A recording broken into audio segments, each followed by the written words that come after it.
Om Namo Bhagavate Vasudevaya. Om Namo Bhagavate Vasudevaya. Om Namo Bhagavate Vasudevaya. Srimad Bhagavad-gita as it is, translation and commentary by His Divine Grace A.C. Bhaktivedanta Swami Prabhupada. Chapter 18, text 65. Very well-known verse. Manmana bhavamad bhakto madhyaji mang namaskuru mam evaishasi satyante pratijane priyosime.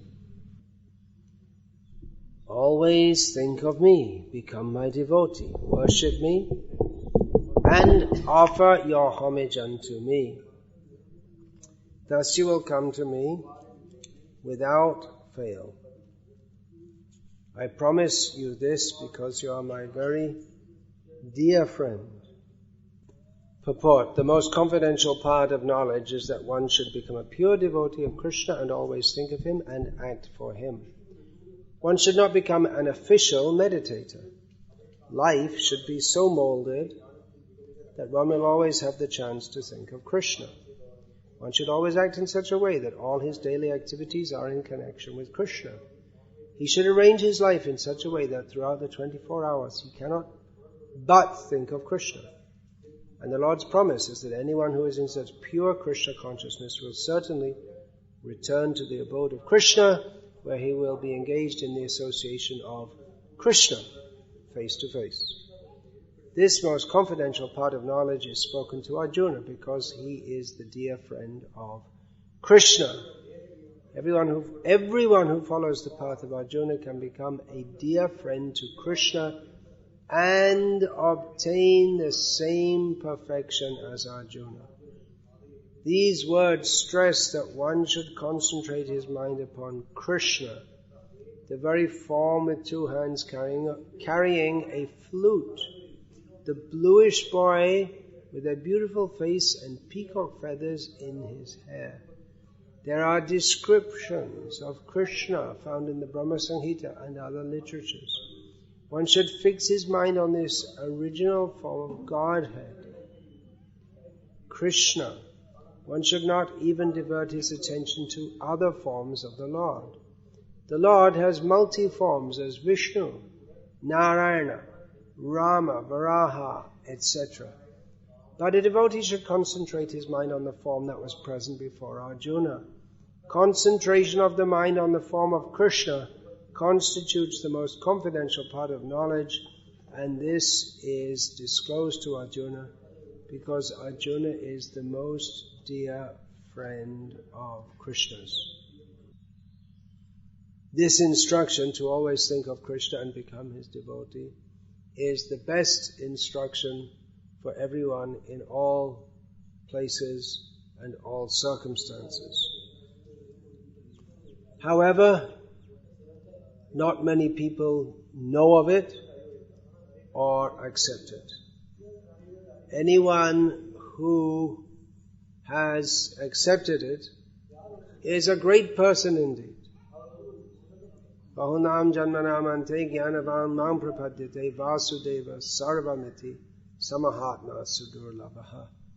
Generally, only after many, many births of cultivating spiritual knowledge does a person come to the platform of accepting that Vasudeva, Krishna, is all in all and surrender to him. Such a great soul is very rare.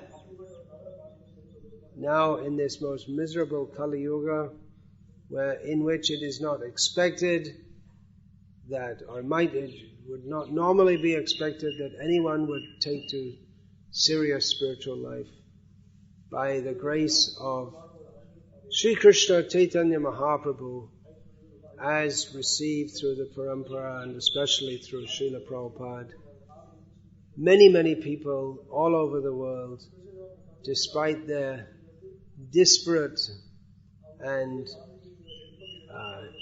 in most cases sinful backgrounds, are taking to Krishna consciousness. So we take to Krishna consciousness with the idea that we want to be pure devotees of Krishna. It is hoped that people take to Krishna consciousness with that motive. It may be that people take to Krishna consciousness with other motives also, mixed motives. But really the benefit of taking to Krishna consciousness is if one is very serious about being a pure devotee of Krishna. But even though we realize or we accept that Krishna is the Supreme Personality of Godhead, we are His eternal servants. We've come that far. It's a huge step. It's way, way, way above that of karmis, gyanis and yogis, what to speak of the vikarmis, who are the majority population of the modern age. Vikarmi means a sinful person. Despite having come to this position of accepting that the goal of our life is Krishna, this instruction of Krishna that we've just read now, to always think of Krishna, seems to be elusive. How can we actually think of Krishna all the time? It doesn't seem to be very possible to us. But it is possible. It simply requires some practice. And that practice is the process of sadhana bhakti. The acharyas, and especially in our sampradaya, Sri Krishna Chaitanya Mahaprabhu, knowing our inability or seeming inability to immediately just think of Krishna all the time, they have given us the process of sadhana bhakti, by which one can gradually become purified and one's natural attraction for Krishna can be revived. Then one can always think of Krishna, become His devotee, worship Him, bow down to Him, and go back to Godhead very easily.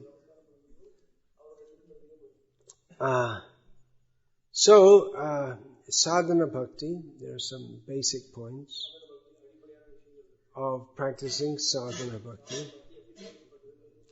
Sadhana bhakti simply means that we want to develop full bhakti to the extent of always thinking of Krishna.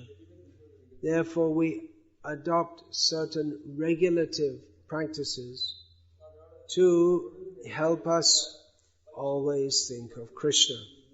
So there are a few basic points, a few certain points, that if we simply adopt them in our lives, that will help us to think of Krishna.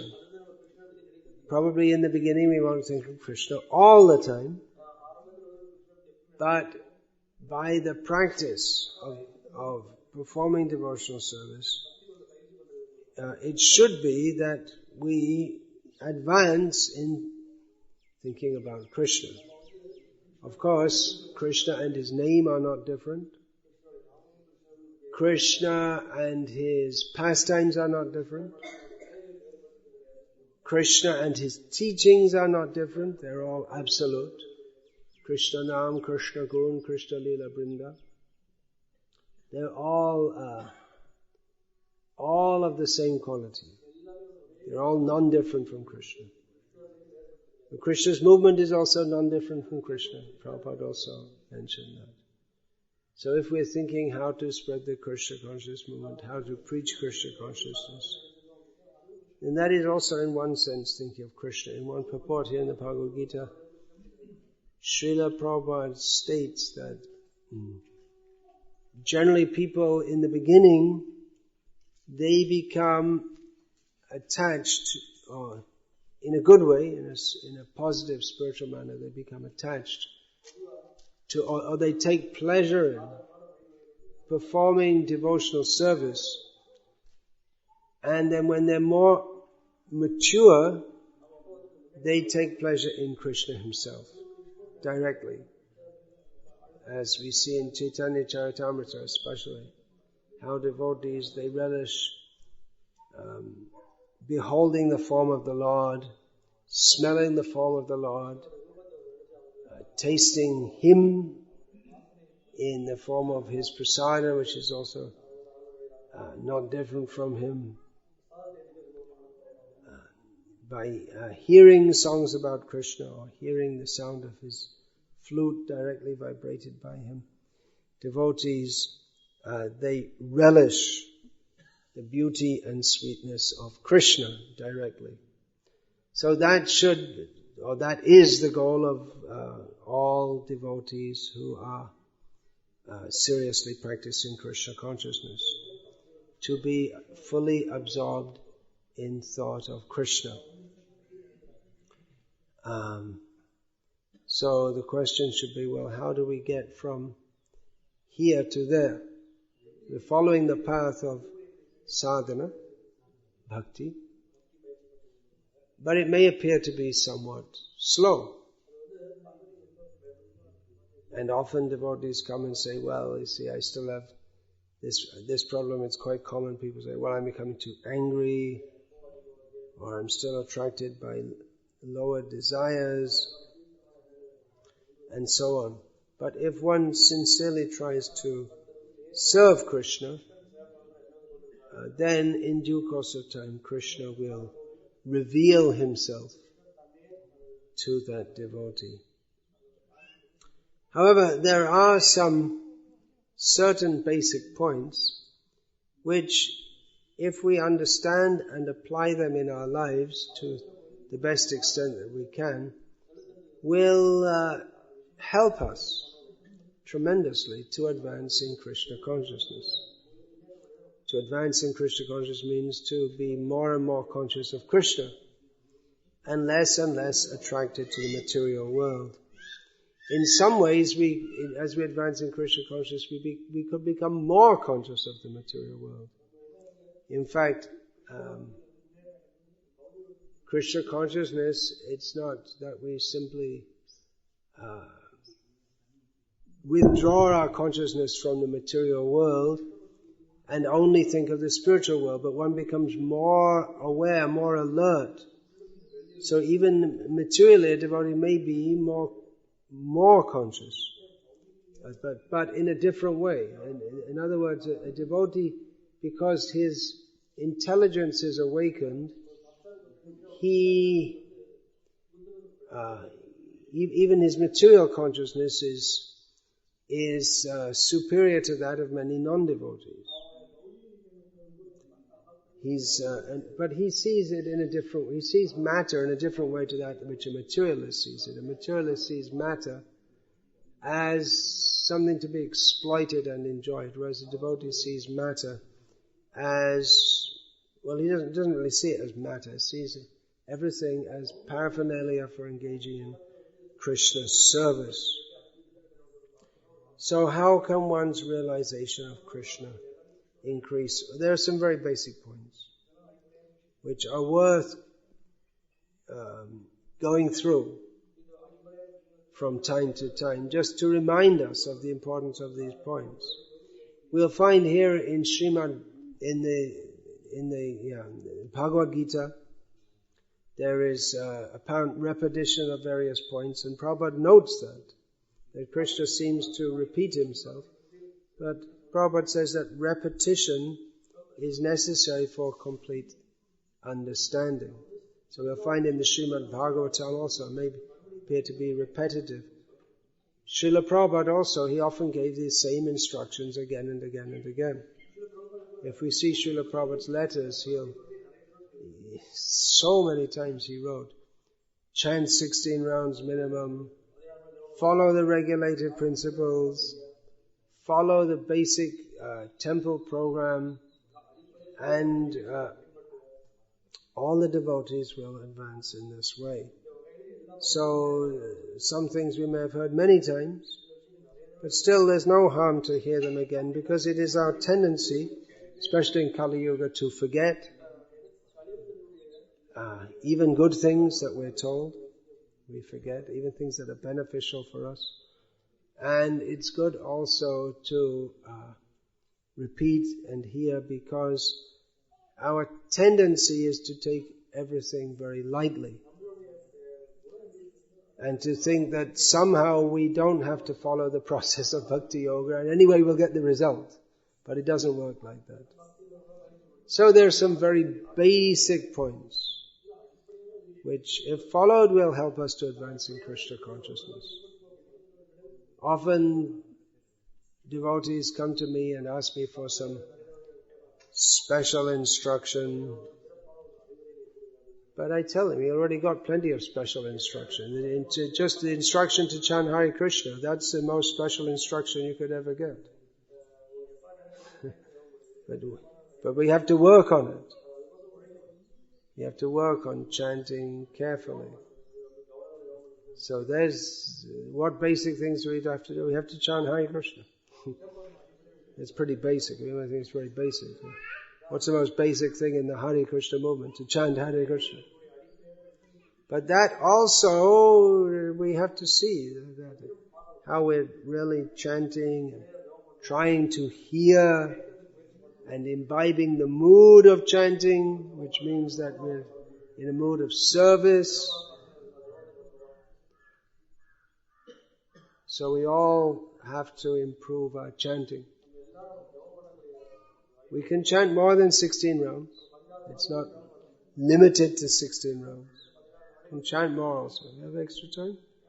We can chant more. Of course, there comes another question of well, I'm chanting more than 16 rounds, but I don't have time to read. Or something like this. So balance is also required. That all activities are required. Hearing, chanting, serving, associating with devotees, deity worship. There are so many activities to perform in devotional service. So we should do that in a balanced way. There should be sufficient hearing, reading, chanting. Everything is required. Yukta ahara viharasya, yukta cheshtasya, karmasu, yukta swapnavabodhasya, yogo bhavati dukkha. Lord Krishna says here in this Bhagavad-gita that one who is regulated in his activities of sleeping, eating, recreation, work, all these different things, then such a person can execute one can actually be a yogi. So we're talking about being bhakti yogis. So all the things we're required to do, hearing, chanting. Very important is sadhu sangha. That's always emphasized. Chaitanya Mahaprabhu, in describing the 5 items which are most important for advancing in devotional service. The first, he said, was satsanga, sadhu sangha. It means the same thing. So it's from, of course, we can sit at home, not for those who live in the ashram. They don't have a home as such, so or their home is the ashram. So the whole point of living in the ashram is so that to facilitate devotional service, so that we get sadhu sangha. Those who are living in the cruel, nasty, materialistic civilization of the modern world, for them in particular, it is necessary that they seek out satsanga, because they are surrounded on all sides by people who in their ordinary dealings may seem quite nice, but who are nevertheless called asat sangha if they are not devotees of Krishna. Chaitanya Mahaprabhu, when he was asked about the proper behavior for devotees, he replied, asat sangha tyag e vaishnavacha, stri sangi ek asadhu, Krishna bhakta. he said that the sign of a serious devotee or a Vaishnava, just the word Vaishnava is used, is that he gives up the association of asat, people who are not properly situated. So, satsanga, the opposite is asatsanga. So, who is that asatsanga? Chaitanya Mahaprabhu replied, one who is attached to women, one who associates with women, and the other is a non-devotee of Krishna. So you may say, well, almost everyone in the world associates with women. What about the women themselves? Can't they be devotees? Yes, of course they can be devotees. But by the term Stri Sangi is meant someone who is intent on enjoying this material world. And in this material world, the highest happiness or the anchor that keeps us from advancing is attachment to sensual enjoyment, of which sexual enjoyment is the epitome. So someone who is simply interested in having to enjoy this material world, we should not associate with such people. And we should not associate with non-devotees. People who have made it their goal of life not to be Krishna conscious. That may sound extreme. That why would there may be people who are just indifferent to Krishna consciousness, but Prahlad Maharaj in Bhagavatam describes that there are people who are solidly determined not to be Krishna conscious under any circumstances. Matena Krishna paratasvato vamito bhibhadyeta grihavratanam adanta gobhir vishatang tamisram punaf punas charvita charvananam. Prahlad Maharaj describes people who have practically made a vow that I shall never be Krishna conscious under any circumstances. Whatever may happen, I may go to hell 1,000,000 times, but I'm not going to chant Hare Krishna. Neither anyone can convince me, nor if I consider it philosophically, am I going to take up Krishna consciousness. There was a book someone showed me, this many years ago, of something like Teach Yourself Philosophy, something like that, as if it was such an easy subject. But actually the book, it was like a humorous book. It's humorous come serious. The purpose of the book was to be able to pretend that you know philosophy among people and then pass yourself as a very intellectual person. So it gave you like 2 or 3 lines on every philosopher so you could quote. Well, Kant said this, and then Adam Smith said that. But in the preface to the book it said, by philosophy I don't mean the kind of thing that those Hare Krishnas speak when they grab you. Something like that. Because that's real philosophy. And the other kind of philosophy is just some kind of blurb that people say to impress others. They're not serious about knowing the truth. So, there may be people who even discuss philosophy, but they're not interested in Krishna. They're quite serious to avoid Krishna. Even there are philosophy books which are presented in a kind of humorous way. Does the Center Hold is a book by a professor of philosophy somewhere in California. So he's done an overview of Western philosophy with cartoons to show the points and kind of trying to make a boring subject interesting. But there's no Krishna. What is the actual purpose of life? the most important question is absolutely missing.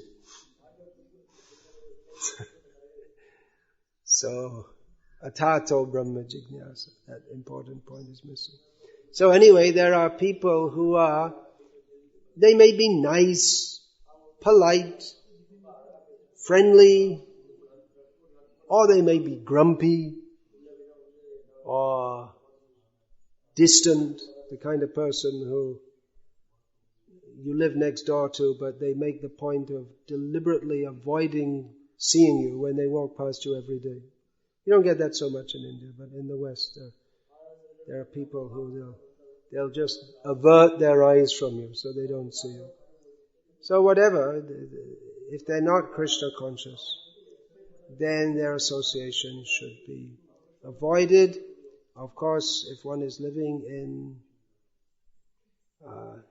community or society of non-devotees, one cannot avoid interacting with them, but one should not be very thick and close with them. And one should seek the association of devotees. So therefore, the centers of the International Society for Krishna Consciousness are set up. Srila Prabhupada wrote in one purport that the center of these centers are made so that people can avail of the association of pure devotees, which means that those who are in the temples, they should be pure devotees. Pure devotees in the sense that their life is clearly focused on the purpose of being a pure devotee, of manmana bhava madbhakto. It's very clearly focused on that, so that when you meet them, they don't talk about what the latest political news is, or even if they do so from the perspective of Bhagavad-gita and Srimad Bhagavatam.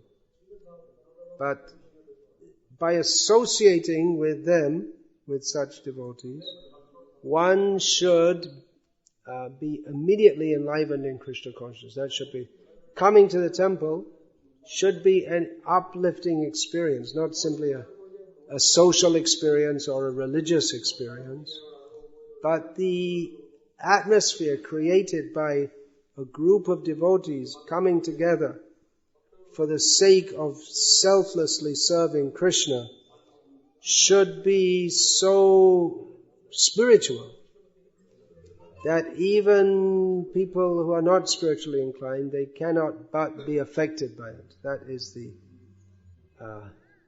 atmosphere that should be present in our temples. And those who want to be devotees but are constrained otherwise by family or social, economic considerations, should at least take advantage as much as possible of the temple, just like you're all coming here.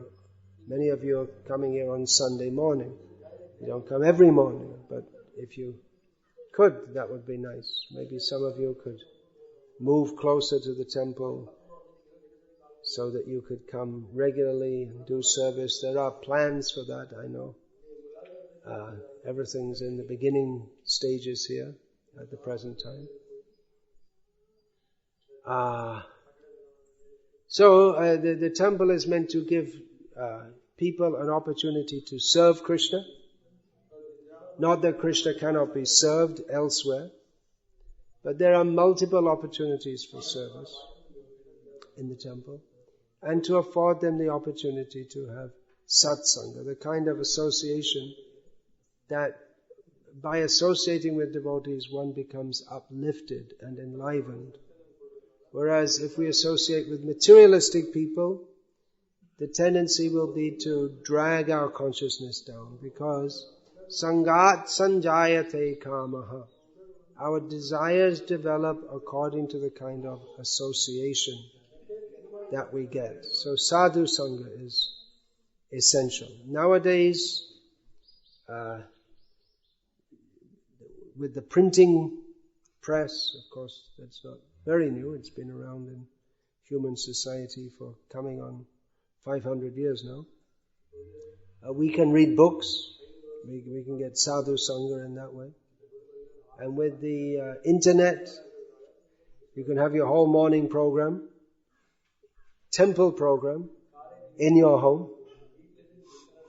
But still, to be actually physically, personally present, it's still different to having the morning program streamed into your or onto your computer screen. I'm saying this as this lecture is being seen remotely via the internet by some. Anyway, you could say it's the best use of a bad bargain. We didn't work out how to do that Star Trek thing of zapping people and then they reappear at some other point in the universe. What's that called? Any Star Trek fans here? No. Don't have any JD followers or something. Yeah, one result of the... Anyway, that's another subject altogether. There are actually people who learn the language and believe... They call their religion JD. And fortunately for most of you, I don't even know much about it myself. I never heard of it till I met John, and then he used the word JD. I didn't know what it was, and he was surprised. So I looked it up on the internet. Where else? And found out this. Anyway, let's not talk about that. So, Satsanga. Ramanujacharya, whose disappearance day is, I believe, the day after tomorrow on the Gauriya calendar, although somehow it's different on the Ramanuja calendar. But he said, if you're so useless, I don't think he used those terms, I'm paraphrasing, if you can't do anything, you can't chant, you can't follow anything, you can't even, you're so stupid, you can't formulate any philosophy, any such thing, just go and sit down next to the devotees, that's all. Just be with them. Just somehow be in the association of devotees. Just do that. Become a cat or a dog or something and just sit with the devotees, just like we saw in Hebrew, that we'd sit down and the cow and the little calf would come and sit with us. And the dog would sit, and they like to get the association of actually Bhakti Raghav Maharaj. So Sadhu Sangha, Nama Kirtan, Nama Kirtan, this Hare Nama Eva Kevalam, Kalo Nascheva Gati Aranyata.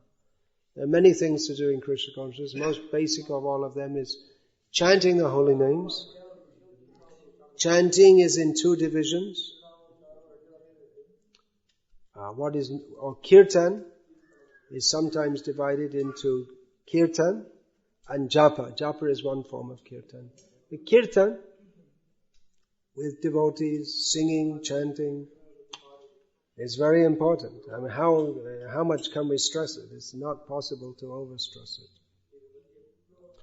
So we should join in the Kirtan. Of course, in South India, the Vaishnava and even the non-Vaishnava traditions here have always emphasized on Archan and Puja or Buja, I think I say in Tamil, something like that. Gets pronounced a little differently. Anyway, it's the same idea.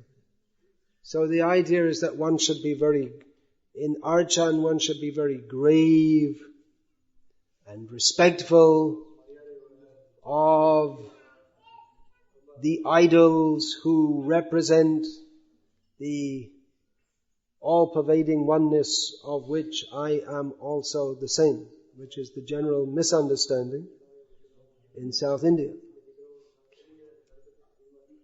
But Kirtan, especially Gauriya style with dancing and singing loudly, making noise. Of course, they do have noise with even without the loudspeakers in the traditional culture, the mridangam, makes a big noise, very loud. The South Indian mridangam. But that we should dance and smile, and it looks very strange because in a temple you're supposed to be very grave.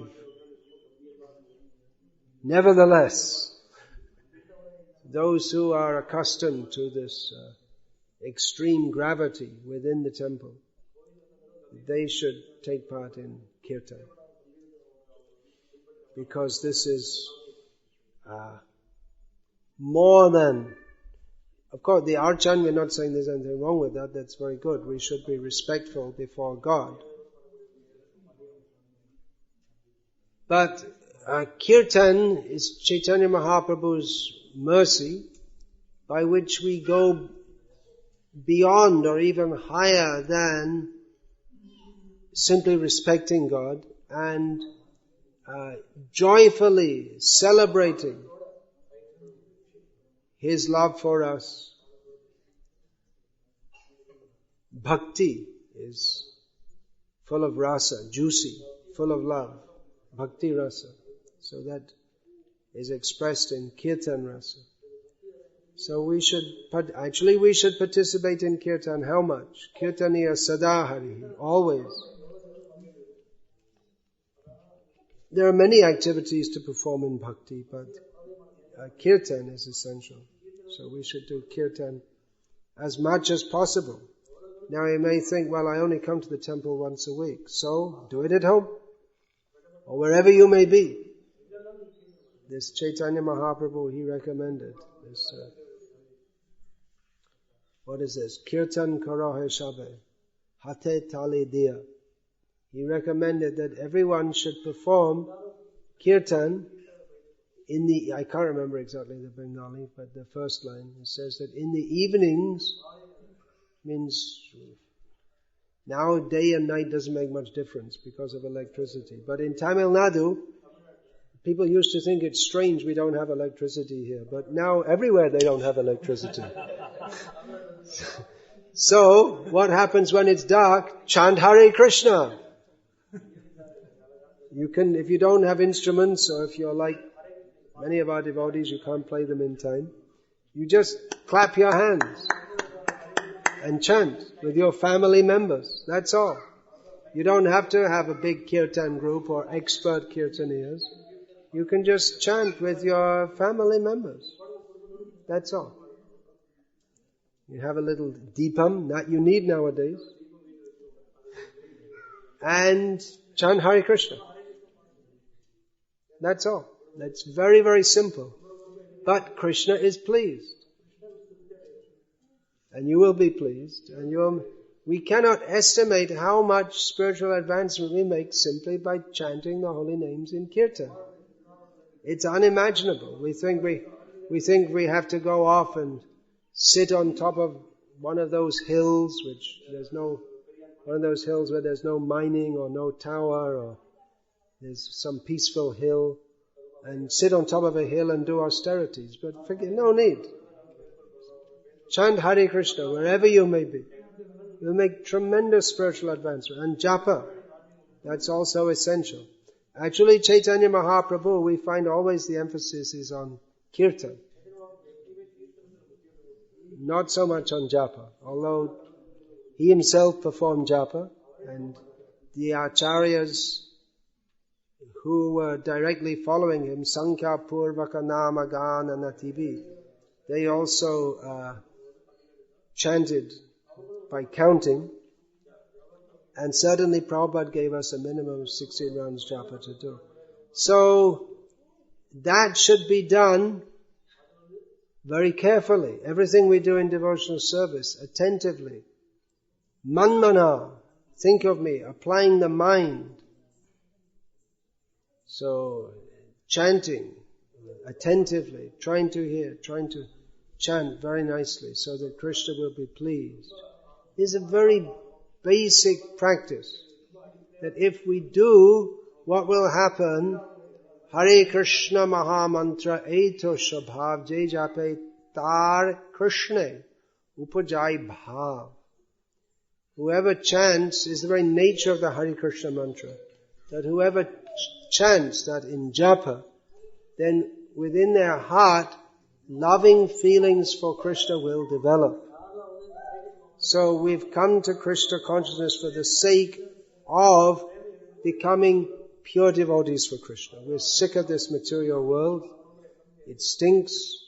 Even when it doesn't stink, even the nice smell is like the trap of the nice smell which traps the insect to come, and the flower, and some flowers have a nice smell, they attract an insect and then they eat the insect.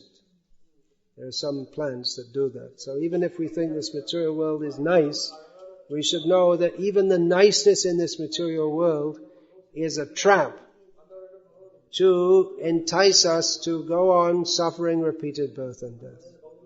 So we want to go to Krishna, we want to be a pure devotee, we want, as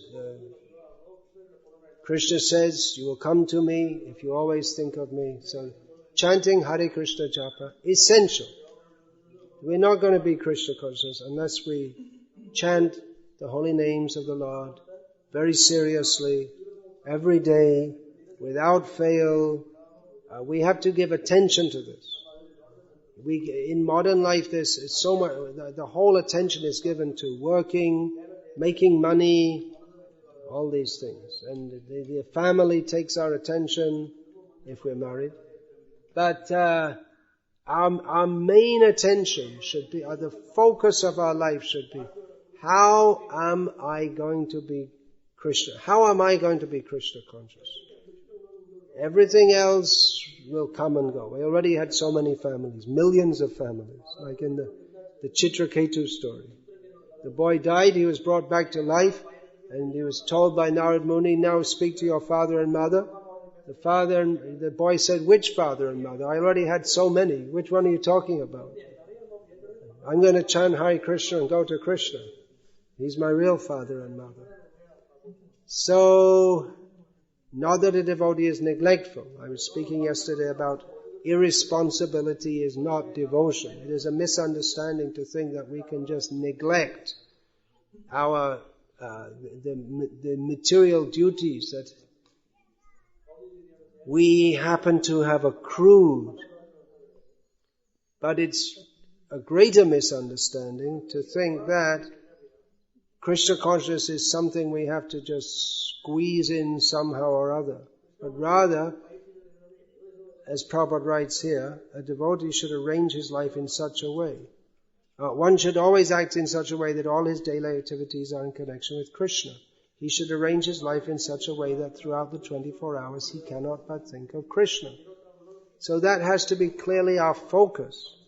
How to be Krishna conscious. Understanding all else is temporary and meaningless. So, chanting japa, how important is it? Well, there's no way you can measure it. It's not comparable to anything else in this world. It's not How important is chanting Hare Krishna in comparison to eating, sleeping, mating, or defending? It is not comparable. These activities which are required in this material world, at least eating and sleeping are required unless one's fully perfect. But they're not intrinsically important, whereas chanting Hare Krishna is. Then, there are so many basic principles, which you have all heard about, I hope, many times. But it's good to repeat them many times, as I said previously. Hearing, what did Chaitanya Mahaprabhu said? Sadhu Sangha, Nama Kirtan, Bhagavad Shravan, the 5 important principles. Especially he recommended hearing Srimad Bhagavatam, Bhagavad Shravan. Hearing. Of course, we have Srila Prabhupada's books. We can read them. That's Srila Prabhupada speaking, recorded in written form. But we also have to hear the message explained Srila Prabhupada wanted that there be daily in his temples, classes twice a day.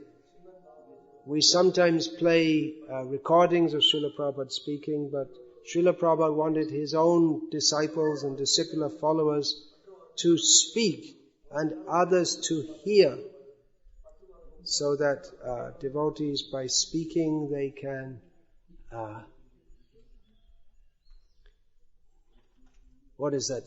consolidate and deepen what they themselves have heard and what they have read. So hearing is essential. So you're coming on Sundays at least to hear.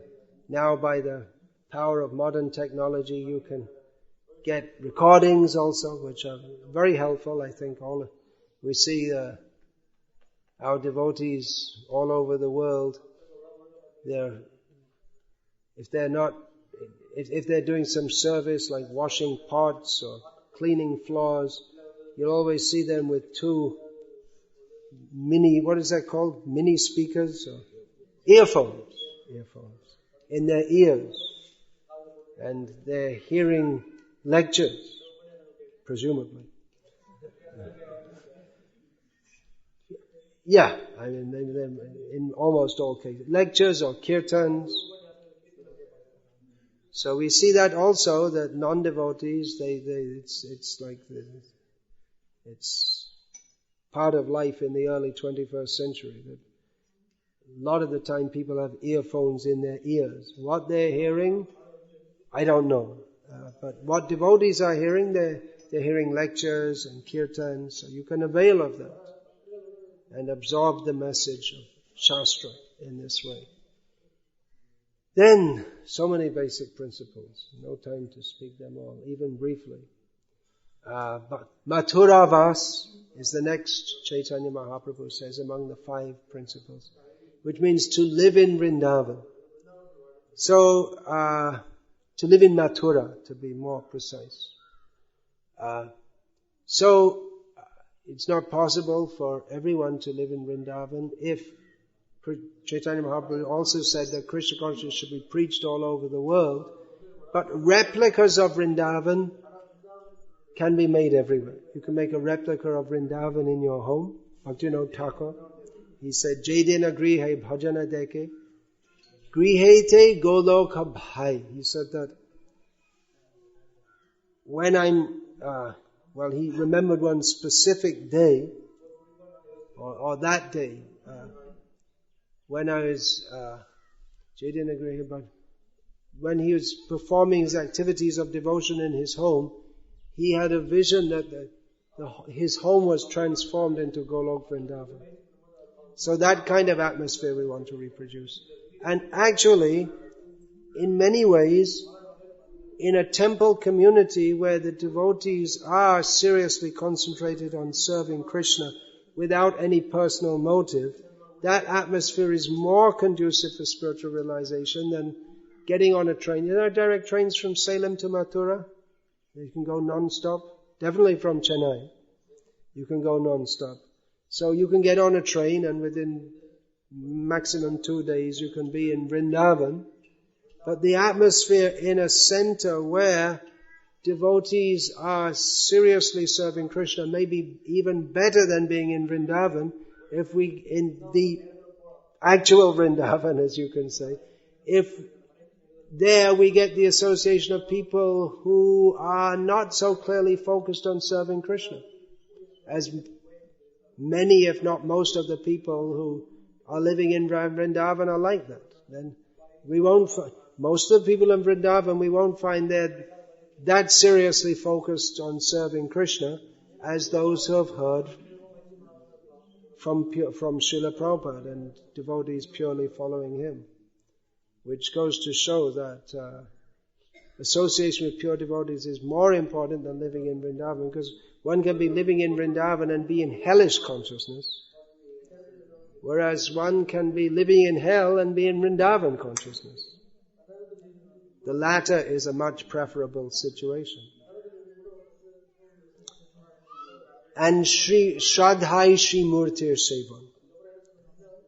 faithfully worshipping the deity. So there are many basic principles. One thing I often mention is that this idea that you practice Krishna consciousness and at the same time you have material enjoyment. It doesn't work at all. If we think I will go to some restaurant and eat some food, I will watch some things on TV which have nothing to do with Krishna consciousness. And this is called balance. They call this being balanced. But it's out of balance.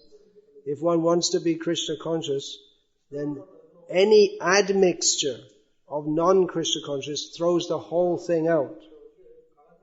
Often people ask me, what is the balance? Keep the balance between material and spiritual life. The proper balance, my reply is 100% spiritual, 0 material. That is the ideal balance. Because if there's anything material, then we cannot satisfy Krishna fully. Now, of course, living in this material world, there has to be some interaction with it. But the ideal to aim at is that we always think of Krishna and never forget Him. So, Hare Krishna. There, of course, many things more could be said, but I'll finish there, unless there are any questions. Probably there may be many. Any questions, please?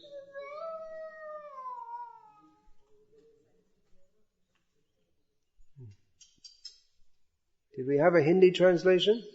Yeah, okay. You can follow without translation? Yeah, okay. I'm speaking quite quickly.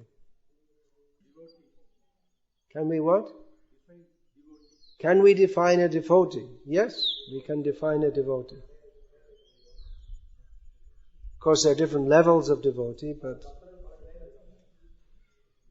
the basic definition is Vishnur Asya Devata Iti Vaishnava. One who accepts Vishnu as Bhagavan, as God, he is called a Vaishnava. Pure devotee means one who is fully surrendered to Krishna. So there are levels. In between mentally accepting Vishnu as one's worshipable Lord and being fully absorbed in loving service to Vishnu, there are many gradations, various levels. Alright, Hare Krishna, Krishna Krishna, Hare Hare, Hare Rama, Rama Rama, Hare Hare. All glories to Srila Prabhupada. Srimad Bhagavad-gita as